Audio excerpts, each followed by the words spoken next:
After months of delay, Parker's Alaskan crew is finally on the gold, banking 14 ounces from easy-to-mine old-timer tailings in the drift cut. It looks like the drift tailings, they'll be worthwhile running, but kind of just barely. Really, what we're here for is the good ground that Liam drilled. By the square foot, it's like 5 times better than what we're mining in the Yukon. On the other side of the claim, Parker is chasing a pay streak in the 4-acre Wolf Cut, which he hopes will deliver 1,000 ounces this season.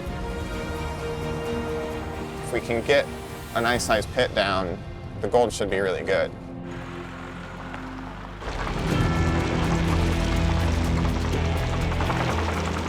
Kind of late in the year, so we got to get going on this. To get to pay dirt 30 feet down, the crew must haul out 100,000 yards of overburden.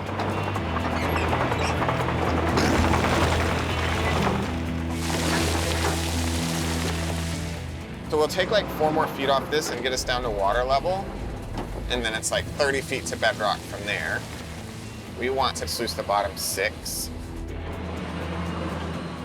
Working right next to this pond, water is going to be the #1 problem in here. The perfect situation is partially frozen mud because it keeps the water out.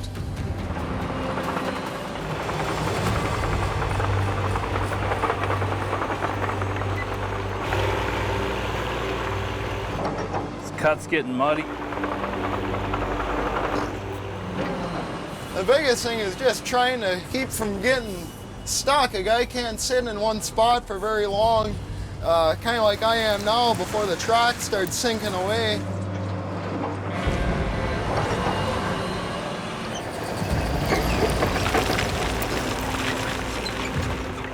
Kind of like dealing with a bad custard. Hey Parker, you got a copy? Yeah, what's up? This cut's getting pretty wet. I'll come over there.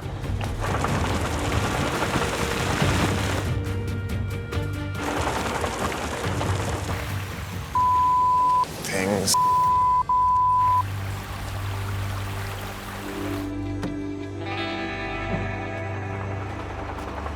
The more area we open up, the worse the mud gets, and we haven't even gotten like 1/5 of the cut out.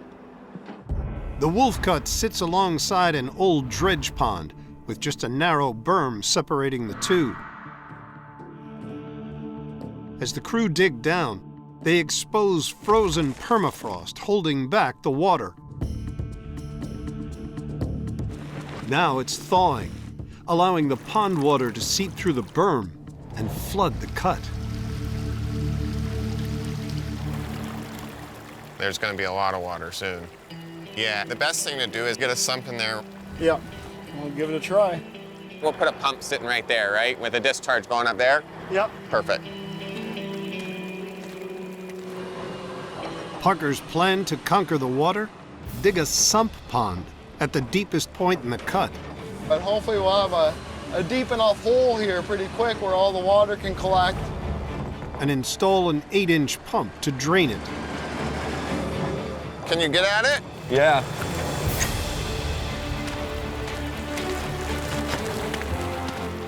It's really cool to see Parker being hands-on and wanting to get this cut opened up as bad as the rest of us. There you go.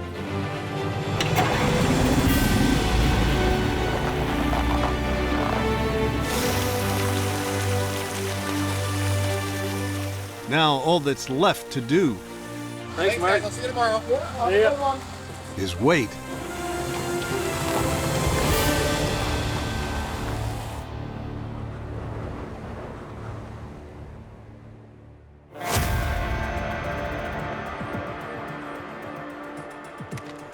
Oh.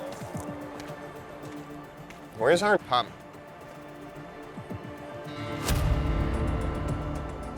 I stayed out late last night because we had our pump in and everything was going very good, and then the pump stopped pumping and we have a lake instead of a cut now. Overnight, the pump system failed, flooding the cut and submerging the pump under 4 feet of water. Yeah, us. We just put $500,000 into this. Probably would have had better odds just going to Vegas with all the money.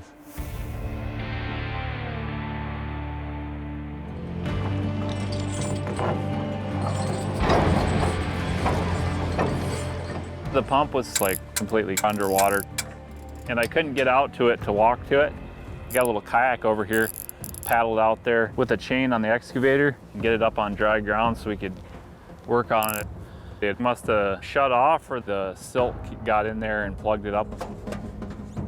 Foreman Mark Fors thinks the suction filter at the end of the hose became blocked with debris, causing the water level to rise and submerge the engine. In an attempt to get it running again, he's taken it completely apart. She's all dried out. The next step is get that big basket in there. It was kind of buried in the brush. This is kind of a gift from the old timers. To prevent the pump from clogging up again, should it fire up, Mark plans to bush fix an extra filter for the suction hose. We're gonna weld this old trommel screen on the top of this thing so we have a lid so sticks and debris can't get into our pump. With the customized filter underway, Mark comes up with a plan to stop this from happening again. Hopefully this bed of old pontoons will float it in case it does flood again and we don't have to worry about it.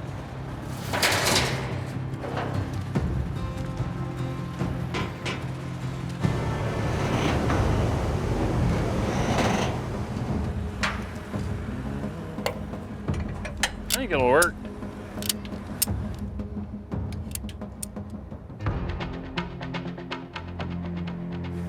Have you drained the fuel? Drained everything. I took all the fuel lines off, turbo, I took the manifold off. You are a mechanic. Well, I mean, I did everything but rebuild it, so hopefully it lasts. To have any hope of getting down to Wolf Cut pay dirt, Let's get the pump back in the spot it needs to be. Mark's bush-fixed floating pump needs to work. I think this will take care of our water problem. Hey, look at that.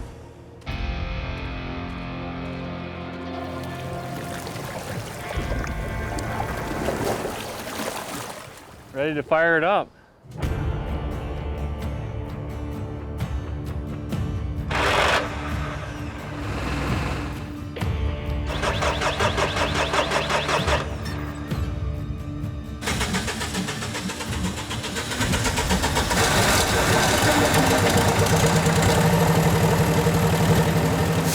Is it pumping? Yeah, it's pumping.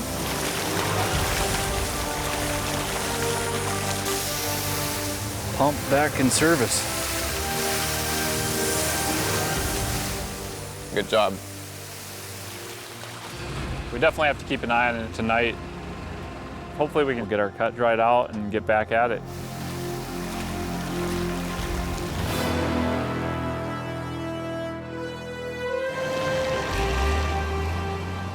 Cut's looking really good this morning, and been kind of keeping an eye on it all night. So yeah, we're all up and running here.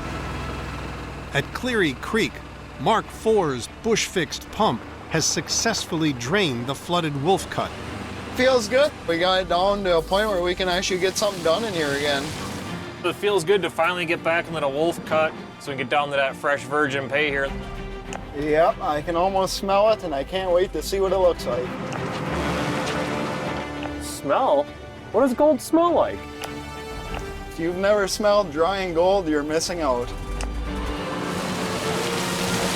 There's not much time here this season for learning the ropes, but you know, I think this crew is great, getting the job done.